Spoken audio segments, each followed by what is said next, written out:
ఎతికి మరి ఇచ్చాడు కదా బీసీలకు. అక్కడ బీసీలలో కూడా శాంతం వెనుకబడిన కులాల వాళ్ళకి బోల్డ్ నామినేట్ పదవులు ఇచ్చాడు.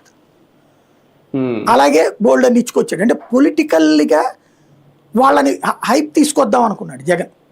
ఎందుకంటే వీళ్ళు ఎదుగుతున్నప్పుడు మాట వింటారు. ఇప్పుడు ఓసీల్లో వచ్చి ఆల్రెడీ పండిపోయినటువంటి నాయకులు ఏంటి, సలహాలు చెప్తుంటారు కానీ విని అమలు చేయరు బేసిక్గా.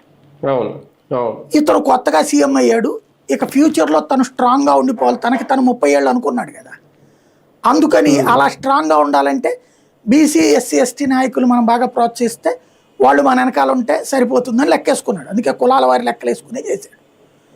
మరి జగన్ అలా చేయడం వల్ల బీసీల్లో చైతన్యం వచ్చింది. వాస్తవంగా చెప్పాలని నాకు బాగా గుర్తు, కొంత ఒక 3-4 తెలుగుదేశంకి సంబంధించిన బీసీ నాయకులు అయితే ఇంకో కొన్ని రోజులు ఉండుంటే కనుక గ్యారంటీ వైసీపీ వైపుకి వెళ్ళిపోయేవాడు ఎలక్షన్స్ టైం. అయితే చివరిలో తెలుగుదేశం సీన్ అర్థం చేసుకుని నాయకుల్ని, బీసీ నాయకులు ఇళ్ళ దగ్గరికి పంపించింది. పెద్ద నాయకులు పదే బాబు గారు మీటింగులు పెట్టారు, లోకేష్ గారు మీటింగులు పెట్టారు.